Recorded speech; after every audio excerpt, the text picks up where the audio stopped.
Alright, and there we go. The third map, the decider one, will be GSL Crevasse. The American versus the Canadian, Zerg versus Protoss. Is Zerg supposed to really beat Protoss in a best of 3? We're gonna find out right after this map, Crevasse. And what's this? What's this? Oh damn it! I'm so bad at let's say southwest. Southwest position for Huck. Southeast position for IdrA. I'm really terrible at this clock thingy. With the bases. It's fine, I guess everybody watching the stream with eyes. Yeah. This is actually a pretty interesting map. I mean, Metalopolis and Shadow Temple are kind of standard maps, I'd say. But with this one gas backdoor natural, and also the layer of the middle with those rocks, this is a pretty special map. It's not like you can just use the standard builds or standard play on this map. You've got to have trained this map a lot. Yeah, it's a very different map. You're correct there. I'm expecting Huck to go for an expansion, and for some reason I think that EG.IdrA is going to go for an all-in. Yeah, he looked pretty unhappy after the last game. Yeah. Yeah, would you be looking happy after the last game? No. I don't know. How unhappy do I look after losing? Tell me. Not as bad as EG.IdrA, I have to say. Okay, I'm glad about that. Just important to be to forget about the previous game. And True. This is a new game. If you think about the previous one, the all-ins will come, even if you don't want to do it. 15 hatchery for EG.IdrA, and it's gonna be a Nexus first for Huck. Yeah. I like this from Huck. He's not expecting a 6-ball. Yeah. That's very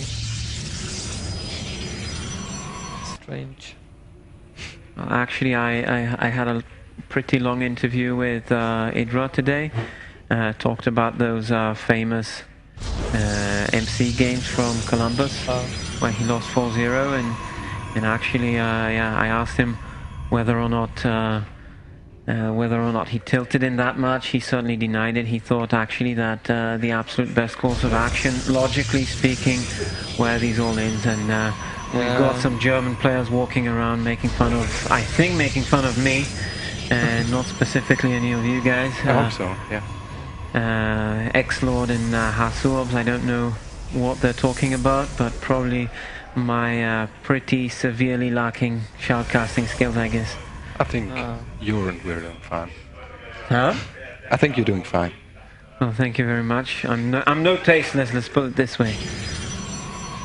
But there we go. EG.IdrA sees pretty much everything there is to be seen at this point. You can safely assume that there's an expansion. Yeah, from the gateway timing, you should know that it was Nexus first as well. I think this does favor Protoss a bit if it's Hedge first against Nexus first. And Huck is this the rich guys here? Yes. Yes, it is. Yes, it is. No, it's not. I think it is. No, Are it's you sure? by 4. Oh, I think then this is the wrong version? No, I think the newest version is actually the gas is just closer to the Nexus than it is in other other spots. You know, what does guys, what does that mean then? I honestly hate Just the mine's fact. slightly faster. I think it's not as good as the old Rich Western guys here. Okay. I hate this, like 8 different versions of Metalopolis, 17 different versions of that map, this map. Everybody's already very confused. Yeah, it's all Blizzard's fault. Like the problem is with the how hard it is to move maps from one server to another. It makes it like you don't know which map is the right one because it's uploaded by so many different people. Yeah, one thing that comes to my mind there is at DreamHack, everybody played the wrong Tolerant version. Yeah, I think so too. I was practicing one and then they made another, so... Yeah, I talked, in one of my first matches, someone hosted the wrong version. I talked to the admin, and yeah, we were able to play the right one then, but almost every match I watched on stream afterwards about people playing, they just picked the wrong map, and I complained to so many people about it, but somehow they weren't able to fix that. Yeah, that sucked a lot.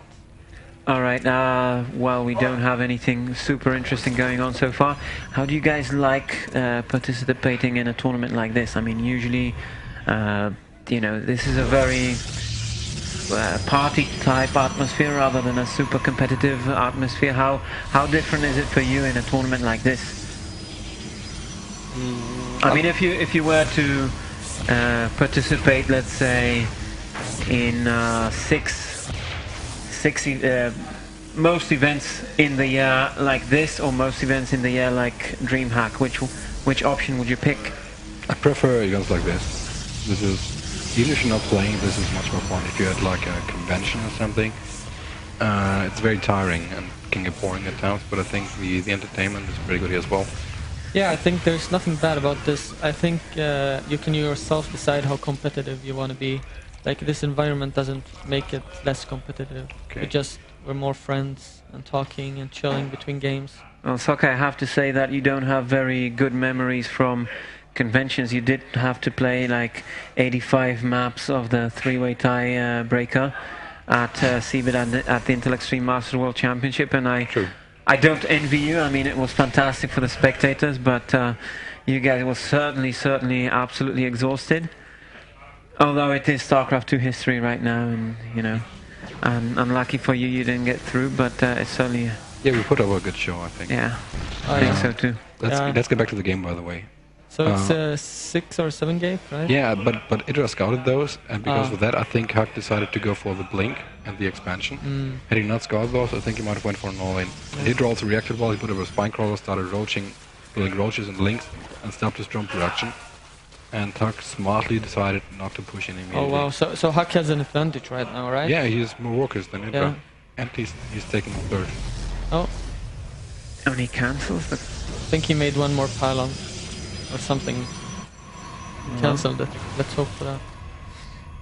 Well, let's take a look. Right now, who would you say has the advantage at this stage? Or is it fairly even? I'd say if Zerg should be up more drones by now, and also Huck is up in tech. IdRA's just now getting his lair. He's droning Huck up already now. has blink. Yeah, so this might leave IdrA vulnerable in like a minute. Yes, if Huck decides to push out. I agree. Like two more chrono boost. I mean 2 more warpins, and Huck would have a pretty good army. Yeah. Deciding to move out, he could at least move out with blink stalkers. Yeah, he's gonna go and have some fun with the blink stalkers. Make like 10 more stalkers during that time, and then try to go for an attack if he sees an opening. IdrA needs to spread that creep a little bit more. He knows that there's blink. He needs to be able to catch those stalkers. They're going to be very dangerous. Stalkers coming in here. Zerglings chasing those stalkers, but IdRA's being very cautious here. More stalkers coming in. Zerglings rushing, trying to catch those stalkers, but stalkers blink away. No health taken away from those stalkers so far. Only shield damage, and that's not very impactful. And IdrA losing a couple of Zerglings here and there. Roaches coming in. Off creep right now. They're very slow. Pretty much a joke for blink stalkers. Stalkers harassing all the time. And let's take a look. And again, blinking away. It hasn't lost any stalkers so far, I think. It has to be very annoying for Zerg. Yeah, he's just getting free kills right now, and IdRA's road speed is still far away. Also, Huck is getting +2, while IdrA is just getting +1. Huck wants IdrA to overcommit so he can lock him in with his sentries. Oh no, they're actually back at home. Disappeared. Okay. Yeah. Oh. All stacked. The Zerglings were going around the site to flank the stalkers, but he had no idea that the sentries were there waiting for them. Yeah, he used up a lot of force fields, and I think he also had more sentries before this happened. So I think he had like 2 more. Sentry trade was pretty good for IdrA, but still, it's not looking too bright for him. I mean, he does get road speed pretty soon, and also his +1 is going to finish, but the +2 for Huck is almost finished as well. Yeah, the +2 is going to do a lot of damage, like +4 total, right? No, it's just +1 for each upgrade. And again, Huck being very annoying with these stalkers, pretty much not losing too much, while IdRA's roaches are constantly quite low. Let's take a look. Another engagement here. Blink stalkers individually blinking away. Those stalkers runs away again. Zerglings chasing some of these stalkers, and Huck losing more stalkers than he actually wanted to in this engagement. Yeah, but still, I think he should be pressing his advantage now. I mean, he is on 3 bases. He can support a lot of gateways with stalkers, and as long as there's only roaches fighting against him, I think he can trade pretty... Yeah, the he just needs to do good well. blinking. Yeah, just keep on fighting, micro well, and you should be pulling farther ahead. Very, very good I think concave over there he should for use his HyDRA though. Guardian Shield and yeah, exactly. And Links force from the field. back. Very, Good very idea. good force field so far. HyDRA losing a lot of these roaches, while Huck pretty much, all his stalkers are so high on shields and so high on health. No force field left, and the He links lost are the gonna hurt. sentries, but that's it. He Let's just needs take a to look at blink this. better. Meanwhile, HyDRA has put up another base of his own in the top right corner of the map.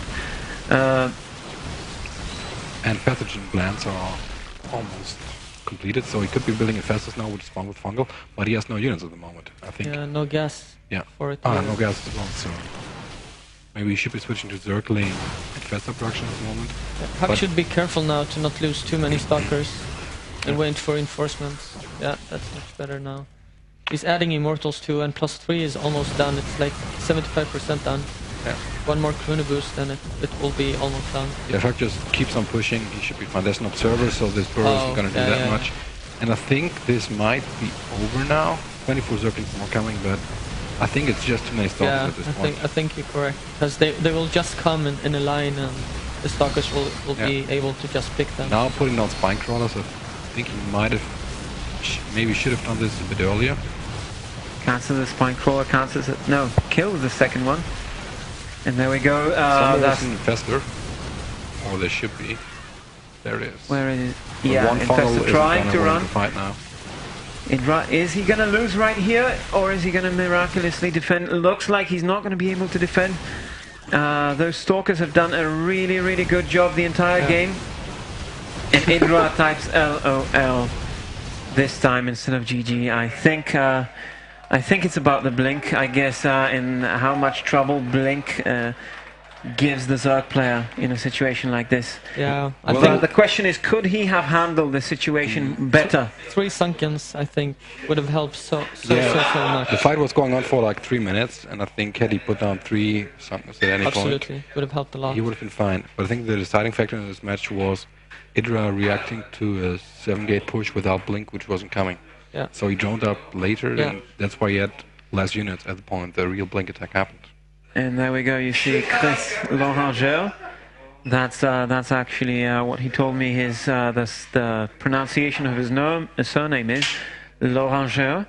Apparently, that's absolutely unpronounceable for Koreans. There we go. HyDRA's going to go down to the lower bracket, where we still have. Who do we have in the lower bracket? We have we've got Thorzane, Thorzane. We've got Thorzane playing versus Stefano and HyDRA. yeah.